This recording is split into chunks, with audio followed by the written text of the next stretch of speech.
Right. So, so we will start off with having a group discussion, and then we'll go into breakout rooms where people have smaller discussion areas where you guys can talk a little bit in more detail about a particular aspect of the topic. And then we will come back and get reports from each of the groups. Does that work for everybody? Thumbs up, thumbs up. Thumbs up. No nose or no thumb ring, so I can't. Oh, there we go. Thanks, so. Yeah, cool. Okay, so today is just a background day, just like super duper background. Those of you that have taken philosophy classes before, or philosophy majors, or even core humanities, I think is going to cover a lot of this stuff.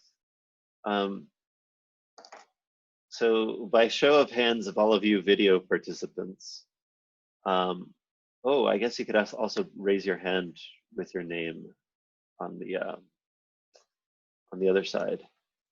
How many had known some of the material for today? Like Descartes, Plato. Okay, about half. Interesting. How many had no exposure to any of this stuff? Okay, a lot of you. All right. I'm imagining that the hands are staying up because Zoom wants me to see the hand for a bit, and Paulina didn't both have exposure to some and none. Okay. So yeah, I just want this this deep, long history. I'm a big fan of the deep history of any particular topic. I think that we underplay it a lot. A lot of people will look at certain issues in their subjects and be like, well, that's crazy. Obviously, this is the right position, or obviously, we should be doing this, and not realize that there's a deep history for why things are that particular way. And sometimes that history, there's a good reason why things happened the way they did. Sometimes there's not. Sometimes we have like historical artifacts in science, right? Like this happens with regularity. That we, like if Darwin had come along after we had discovered heredity, right? Mendel's writing, does his experiments in the 50s and 60s. If Darwin had published The Origin of the Species after reading that, we would have a very different understanding of biology to this day. If psychology had taken a couple of different steps, if Aristotle had known that the brain was important rather than just like something that cools the blood, which it doesn't, by the way. I think a lot of the discussions would have been different over a long period of time.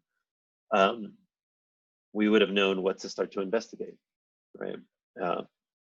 And I'm saying that as if we're getting to some deep, darker truth. There's a cyclical nature to this, where there's a couple of reasonable positions, and people have tried to explore all of them depending on what's going on in their world. So when we talk about what the mind is, people have been fascinated by the mind for a long time, right? And some people distinguish between the mind and the self, or the mind and the soul, the mind and the body, the mind and the brain, right? So in these cases, it might be conceivably possible to have multiple minds in a single body. Some people will interpret like schizophrenia that way, or some aspects, some versions of schizophrenia that way. It might be possible to have multiple souls in a single mind, etc. Like you can start when you're teasing apart these concepts, all of a sudden you can start seeing the weird consequences that are allowable depending on your metaphysical commitment, right? Genuinely like metaphysical. Metaphysics is essentially reverse engineering reality for those of you that aren't philosophy majors. And so metaphysics is something that is beyond physics, and not just etymologically, but really. Oh, sorry, I haven't admitted one person. So, okay. We've in the lecture thus far, we've gotten up to the late 1700s, early 1800s. We're about to get into physiognomy and phrenology, and then eventually lobotomies and other stuff like that. So that's going to happen next week. But so far, we're just wrestling with this big basic debate about whether the mind is the body, whether there is the mind is not the body, or whether what we think of as the mind, this entity, is a fiction that we make up for ourselves, right? That is what David Hume, what the Buddhist traditions want to say, that there is that we think that you have a personal identity, you know, like Jackson, you think you are a person who's got, sorry, I'm just picking on something. Could have picked anybody. Like Brienne, you've got an identity that you think you're the same person in some way as who you were when you were 5 years old, right? If magically you were transported and interacted with her at age 5, you at age 5, you would have nothing to talk about, but you would still feel like there's some sense of continuity. And some people have said, that's just an illusion. We have to believe that so that we act in a certain way. I very regularly describe myself as being roommates with a past Carlos and a future Carlos. And past Carlos never does the dishes. He's such an asshole. But future Carlos, I expect, will. But why am I going to do them if past Carlos hasn't done them, right? It's a weird dialogue I have. So so those are the three big camps to consider here. Whether the mind is the same thing as the body in some way, right? So maybe the body is just a fancy idea. Maybe the world is just an idea of God's mind. Maybe we live in a simulation. Or our mind just is the brain in some fancy way. We haven't figured out how that connects. A lot of people have tried. What is it to be a thinking brain? Alternatively, it could not be the body, right? And it doesn't have to be mysterious. That doesn't have to be a spooky view, right? It could be that there's synapses firing and they cause the mind to come into existence. So it's grounded by the nature, but what it is to have a thought is different than any, you won't be able to use a microscope to investigate how somebody sees the color red, right? You'll never, ever, ever be able to use science that way. The only way you'll ever be able to investigate how you see a color is by simulating everything that you're doing, in which case I'm just recreating your mind in some sense. And then the other thing is that maybe we've been overvaluing, right? So maybe there's no such thing as this, as a unified mind. The mind is divided in lots of ways, and we make up a story to unify it. That one connects a little less neatly between mind is body versus mind isn't body, but you can see the different views of the mind, hopefully, more or less. Does anyone have comments or questions on this to clarify before we go into different rooms? Oh, Helen, you're talking, but it doesn't, I can't hear you. Oh, sorry, no, I wasn't muted. Did you have a question? No, I didn't have a question. Cool. And Blake, you looked concerned. Were you concerned? Were you troubled? No, I think that's just my resting face. Resting concerned face? Yeah, generally concerned. Fair. I was once told I had a resting sneaky face.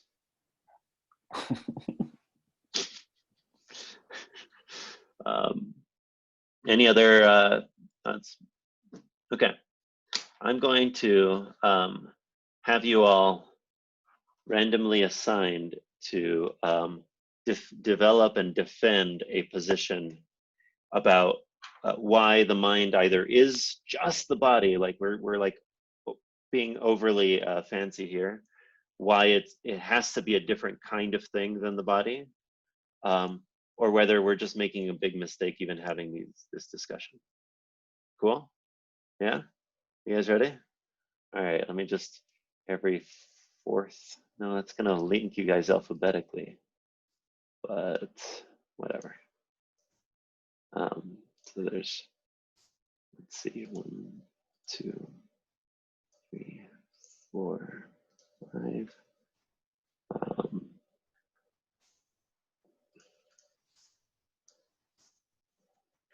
7. Okay, open all rooms.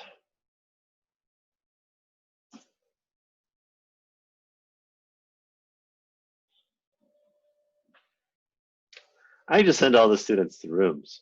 Now I am talking to this camera. At some point, somebody will be watching this video, and it's gonna be weird that I'm talking to myself.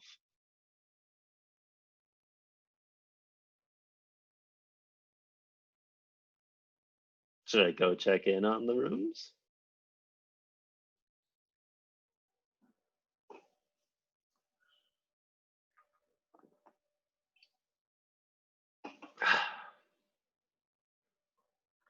Oh, they only have 15 minutes. Let me go spend 5 minutes in each room.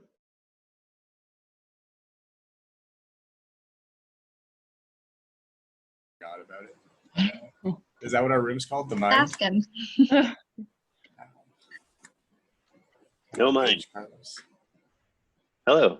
Hi, Carlos. What's up? So we're justifying the idea that the mind is what constitutes a person. Is that it? I thought this. Let me see if this is this room. I thought that this. Like Desmo's face. Oh yeah, no, you guys are in the kind of the Buddhist or the David Hume camp of like there is no like we're making this up, like there's no such unity here. Yeah. Okay. You pumped your fist like you agree with this already. Well, I think this is it's a great one to get. Right? Nice. It's just a narrative. It's great. Yeah. There are those split brain experiments where they separate the hemispheres of the brain, and then they are shown a picture on the side that is not responsible for language, and the picture usually tells the person to do an action, and the hand that corresponds with the section of the brain that isn't in charge of language will do those actions, and the person isn't consciously trying to do them. And when asked about it, he comes up with a rationalization for it to explain the behavior as if it was his own. So there's certain spooky phenomenology that suggests our decisions are kind of not entirely the result of a mind that's an agent, a mind that's just this consistent thing. And it's more like we're a system that's reacting to things, and then afterwards we come up with a rationalization as to why. No, I like that. I like the idea of like how your brain is wired makes your decisions for you. It's not actually under your control. I think that's fun. Yeah. Like if we want to double down on the Buddhist philosophy, their reasoning for that is that there's no singular human mind that's just continuing a long time. It's like each moment is very intimate, and in each moment you have that thing that's inside your skull, and in those moments it's making intimate decisions that are kind of I guess just unique. They kind of support the idea that there is no persistent human brain or human mind. Awesome. We will be watching those videos, by the way, in a couple of weeks. Ah, cool. Sorry I spoiled it. No, you're good. You're good. Because Eniga's the split brain studies, they're intense. They make you really question lots of things. But what is the we when we talk about this, right? Like if your brain is just doing this, and you say it's not our action, what is the we that we thought it was going to be?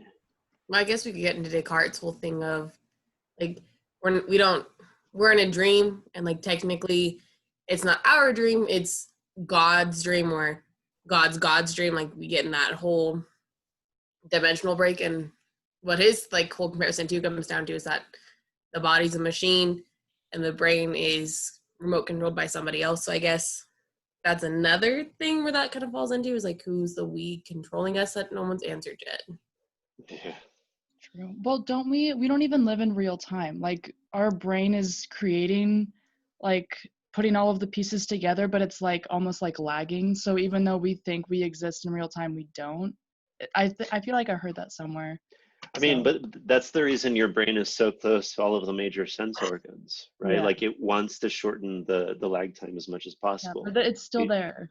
It's still there, yeah. but it's one of those things where evolution is trying to like select for as quick a response time as possible, because delays of nanoseconds can kill you. Speaking of which, I need to go see what the other rooms are up to. You guys are doing great. Keep talking for another 9 minutes and 23 seconds. How your cognition and your physical embodiment. Isn't If you there talk- like theory on if someone does lose a limb per se, that it like completely alters their personhood? People have made that argument a lot in the past. What do you mean by personhood? Like that basically you aren't the same person after, if I lost a limb, that then I would not be the same person that I was whenever I had all of my limbs.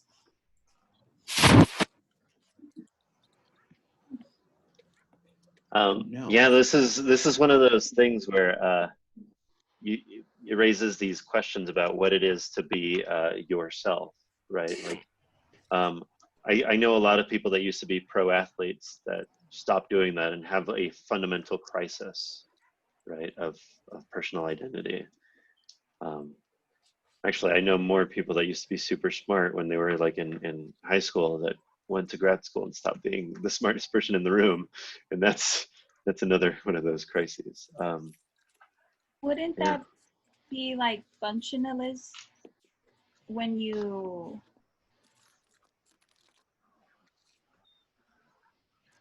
Right. So functionalism, I mean, we'll talk about functionalism a couple of times. I think what you're talking from Ben Young's philosophy of mind class, functionalism, or are you talking about from the from the definition of the Cool. of the art of the reading? Right. So that's, yeah, that makes sense. Yeah. So wouldn't that be like functionalism in like the concept of self, but not necessarily like the mind? Because like if you're defining yourself as like a role that you play versus like I think in this case it's like defining your actual thoughts as like the function that they have in keeping you alive. let's explore that. Like how distinct do we, if the mind and body are distinct, how distinct are the mind and the self?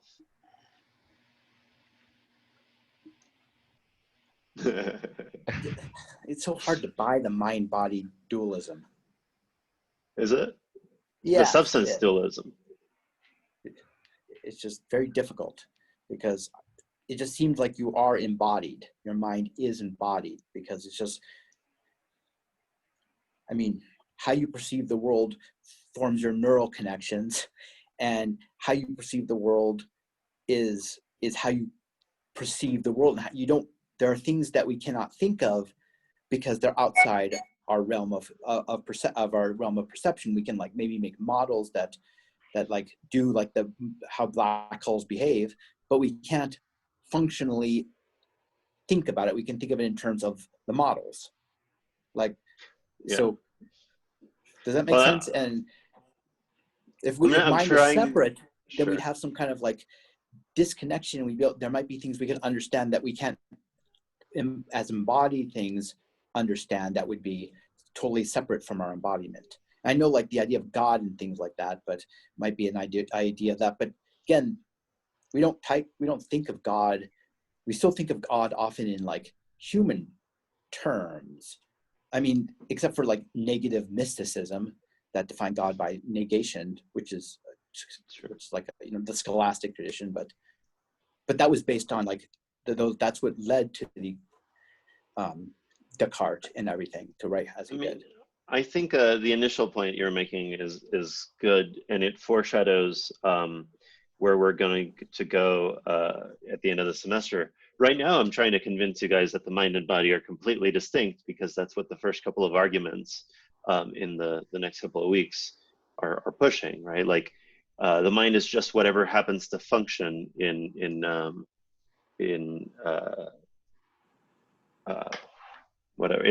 the capacity of what we do. Later on in the semester, we're going to see some arguments that the body really, really matters, like the embodied cognition view, that you actually are thinking. Like that whiteboard is actually my extended mind in some sense. My hands are my extended mind, right? I'm going to go, I have 4 minutes. You guys keep discussing, and I will see you guys in the main room in 4 and change. Cool? Okay. Consciousness is just, it's just something that happens because you have all these neurons, right? And so neurons are these really small parts. Thus, it's a reduced level of analysis. And so the reductionist physicalism would just be like, consciousness is just all your neurons interacting, right? Which I take the point that because the hard science doesn't necessarily indicate that we can answer the problem of consciousness that way, then we probably don't want to take that approach as a group. But if you were to, you would probably do so by way of appeal to neurons, or something smaller, if you were feeling really adventurous. Yeah. Like right before this class, I was doing a reading for another class by Brian Masumi. It was the autonomy of affect, and it kind of described like just like I'd only gone through like the introduction part of it, but it was basically trying to describe how like there isn't like a one-to-one relationship between how you like what happens in the world and like how it affects you. Like there's like some distinction there that like, I don't know, kind of points to maybe like a different level of cognition almost that happens like simultaneously or something like that. I can't really describe like what he's talking about quite yet, but I think something along those lines like gets more to the point of like what we're trying to get at. Yeah, that reminds me of the part of the reading that was, if I remember correctly, I don't remember what it was called, what the like bolded word for it was, but how like multiple physical things can cause one mental thing. So you can't really do the one-to-one thing. Yeah, it's that token, the token. Oh, token and type. Yeah. Is that what that was? Yeah. Yeah, they're really annoying terms, but the basic idea is that there are many ways of getting the same results, right? You can make a castle out of brick, or out of stone, or out of steel. You can make the thought of a sandwich out of these neurons, or these neurons, or these neurons. And you and I have definitely different neurons, and if we can both think about a sandwich, we have to find out what those neurons could possibly have in common, which is tricky. Yeah. Nice.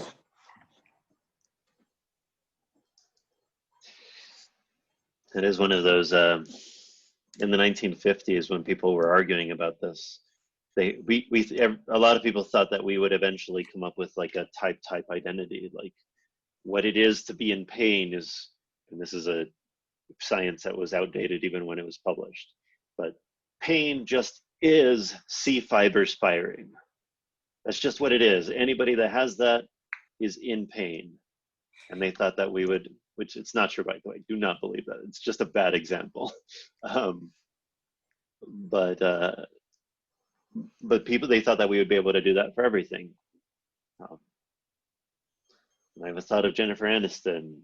That is just these particular configurations. It's a purposeful reference to a book where people thought that they found or an article where they found the Jennifer Aniston neuron. So we'll talk about it later. Oh, the groups are about to end. Do you guys have any final thoughts that you need to wrap up before we go back to the major room? No? I think we're good to go. Cool. Yeah, I think we're good. Let's do it. All right, leave the room. Doop, doop, doop.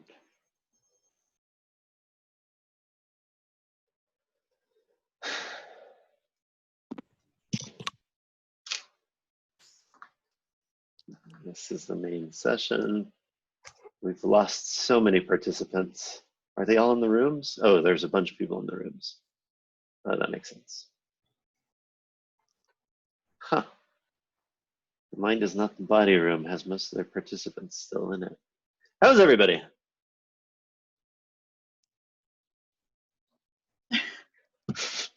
Good. Yeah, I love it. Was it helpful to discuss this in smaller groups? Yeah, sure. Yeah. Were the group sizes good? Too big? Too small? Have any problems? Good size? Yeah. Oh, by the way, I just want to mention this. When I download the Word document, it was like all blue, and I don't mean sad. Oh. Was it cold? But for some reason, like some areas were blue, and they were just like, it's. I'll send you a screenshot. It's weird. So when I got the documents, it still had a lot of running commentary and. Oh, that's probably why it's the commentary where for notes taken. Yeah, and I just went through all of the documents, accepted all of the changes, rejected all of the changes that couldn't be accepted, and deleted all of the comments for all of the files.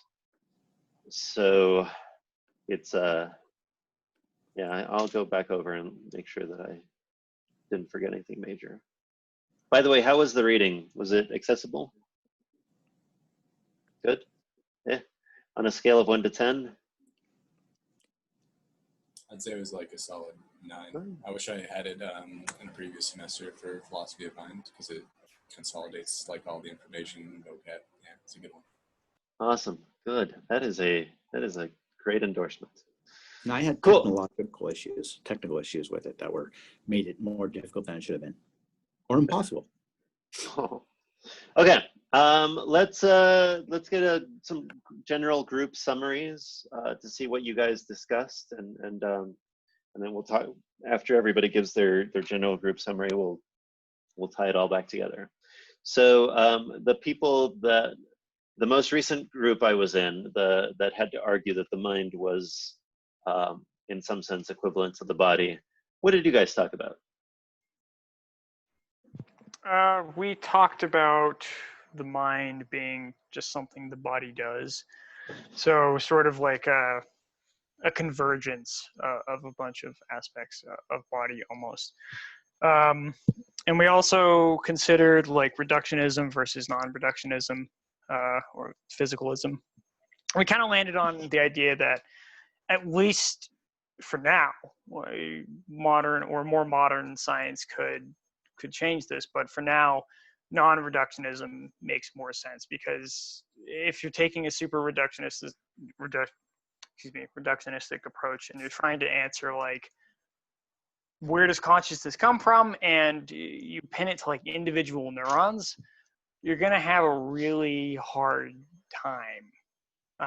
Just because like people are different, their genetics are different, and then even then one person changes over time too, so there's epigenetics, things like that. So it's just, for now, you can't answer it reductionistically.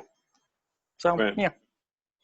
That is that's a position of perspective that I think is the majority perspective in the philosophical community. So I come from philosophy of biology, and in philosophy of biology, a lot of people find it interesting because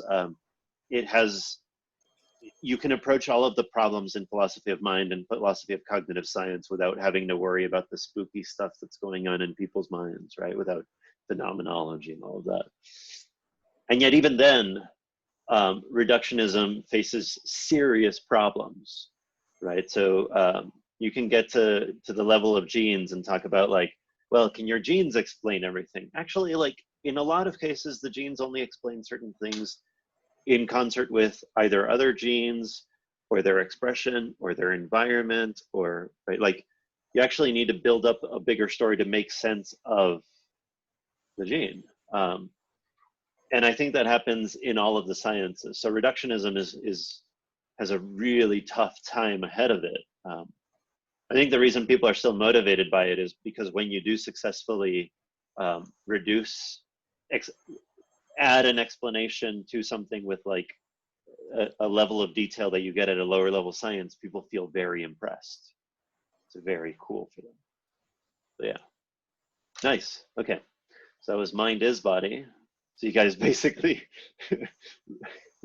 you rejected your own task, sort of. Nice. What about the mind is not the body group? What'd you guys think? We were like talking mainly about like mental phenomena that can kind of separate the mind and the body. So like body dysphoria, like schizophrenia, things which like create a divide between what you like think is your body and then what actually is your body. And then we talked about how like embodied consciousness isn't something that feels like it needs to be like innate because of the fact that you have a brain. Right. Like there's no reason that one should like specifically have to have a conscious experience and not unconscious. Cool. When I said it was nice about dysphoria and schizophrenia, I hope everybody understood this is philosopher nice, which means interesting, possibly horrible. But yeah, no, I think we're going to talk about a lot of that stuff this semester because there are many ways that the mind can break down. Things don't connect in the right way. Before class started, Emily, you and I were talking about Capgras syndrome, right? Where people don't recognize their friends' faces if they see them, but they do recognize their voices if they hear them. So they will think that their friends and family have been replaced by like Secret Service agents or like aliens or something. But if they talk on the phone, they're like, "Oh, hey, how's it going?" There's other ways people have all sorts, like the mind can, there's ways of dividing it that are interesting. And we'll be getting into a lot of those ailments. And especially at the end of the semester, when we talk about embodied cognition, we're going to be talking a lot about that kind of stuff. Cool. So, all right, last group that a lot of our understanding of the mind is just an illusion. What'd you guys talk about? Kind of thought that time was the biggest defender of this position. Usually, like having to do with, I guess, recollection or even recognizing what your mind would be. Like you said, if you met your child self, you would hope that you each shared like this persistent mind, but as it would become quickly apparent, like your mind has adapted or changed into something unrecognizable. unrecognizable to this child. That really hones in on like the Buddhist philosophy that the mind is an illusion.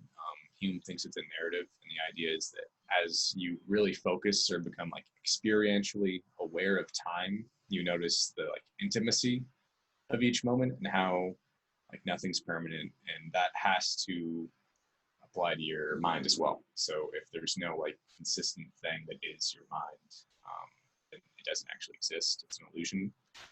More like viscerally, you can prove it through surgery because of the split brain experiments, but you said we were going to get to that later, where your mind, like oftentimes you do things and then afterwards what you think of your mind comes up with like a rationalization as to why you did it, and that kind of threatens the idea of you having agency. And agency is a really big part of your mind, like your authority over it, your ability to make decisions and stuff like that. Yeah. No, many of you probably know Gazzaniga's split brain studies, but I'm certain a good percentage of you don't. We will see those videos.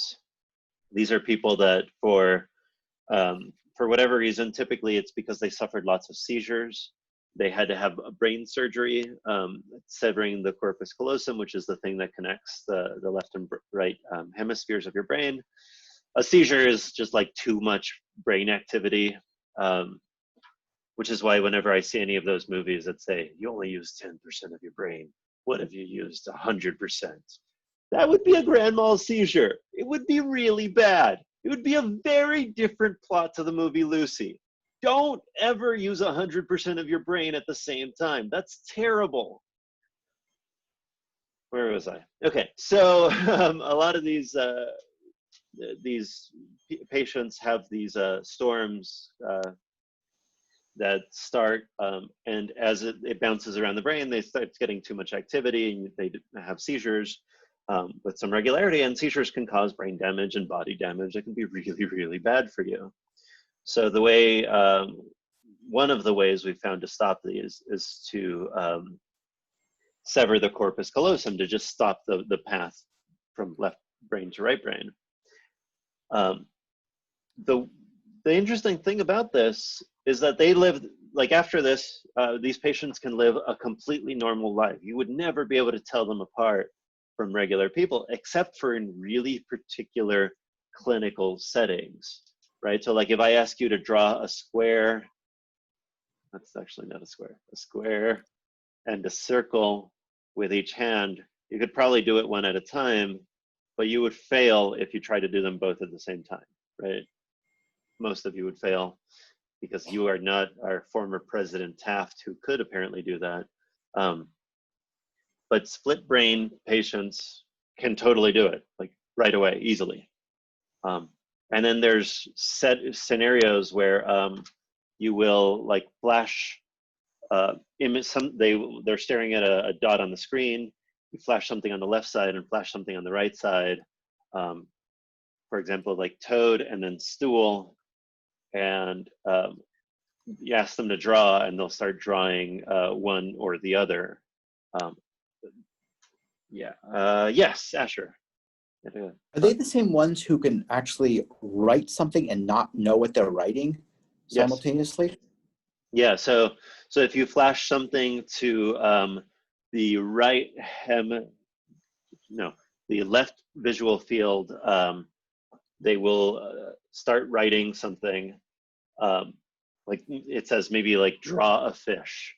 And so they'll start drawing, and they are in real time interpreting what their hand is doing. They know as little about it as you do, right? It's fascinating. They also, you can flash like the word stand up and Coca-Cola on various sides. The one that is connected to their left hemisphere, which contains most of the language processing, will stand, like they will see Coca-Cola, the other side will see stand up. They will stand up, and when you ask them, why did you stand up? They'll say, oh, I wanted to get a Coca-Cola, right? Like they will make up a story to explain their behavior, which is fascinating. we're going to get into way more detail in that coming up. So let me ask some general broad questions about all of these. Did anybody's mind get changed by their group? No? No, you guys all went in with your minds made up? I know statistically and empirically that that is implausible, unless you just didn't have your thoughts beforehand. Yeah, still like don't know what I think about this. I had like a whole class about the self with Dr. Young, and when you like learn more about it, you just realize how confusing it all becomes. It's very confusing. Yeah. Asher, do you still have your hand up, or are you? Is that from the last thing? I didn't know you had to put it down. I guess. Oh, there you go. Cool. Yeah. So I nobody. I think you might also be able to lower it for us. Oh. You can. Okay. I think you can control that kind of stuff. Let me try that with Bailey. Bailey, tell me about. Yeah. Did you change your mind? I think my mind is still like stuck on the pathway of like where I think even now, because like I had Visit last semester, we talked about Descartes and all of that. I'm still stuck on like I have no freaking clue. My opinion is still really like, well, I mean, yeah, like you can lean one way, but like then you bring up this new thing that they're doing in science, and then all of a sudden you're this way. I feel like I'm almost ready to say it's bupkis the whole entire thing, and just like don't deal with it, because the theories are great, but the more we learn about science, the more it makes the theories either problematic or like just unuseful at best. So at this point, I'm like, I don't know. Yeah, that is a phenomenon that is very common in studying this stuff. I always say philosophy classes, you leave knowing less, but you know more about why you know less. And for some people, it is awesome. You're like, oh my God, I get these are questions, and you're like wrestling with it. You're thinking about it all day. Some people hate it. They would rather be told a nice lie and accept it. You're like, yeah, that's the truth, than to like think through these issues, realizing that there's no answers, or that every answer is going to have a problem around the corner.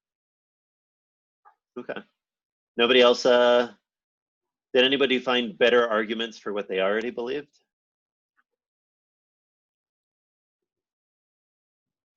No? Okay. All right, let's do some meta discussion about this. The rooms, people were roughly okay with them, with the size of the room? Yes? No? Anybody know? Anybody concerned with the amount of time that you had? Was it too much time, too little time, or just right? I should have probably just asked the yes or no question. Oh, that's good. That is 9 in sign language. So you wished you had 9 minutes. Was there a gallery view available for the breakout room? I wasn't sure. I didn't see that. I'm using an iPad because that's all I have. I think so. I think I was using a gallery view actually. Right? Yeah. Yeah, I think so. So amount of people was fine, amount of time, 15 minutes more or less to discuss it was fine. Anybody wish that they had more time? Okay, a couple of people. Anybody wish you had less time? All right, I will give you, oh, I sorry. wish we had like less people in there, because and I imagine this is probably going to become a larger problem as like the semester goes on, but these discussions can get pretty complex. So it'll take a few minutes for you to like fully explicate your ideas, or like even just have those discussions with people. So just in our group, I don't think everybody got equal time to really give their piece, Cool.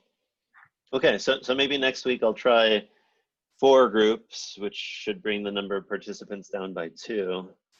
And I'll give you 16 minutes instead of 14 minutes.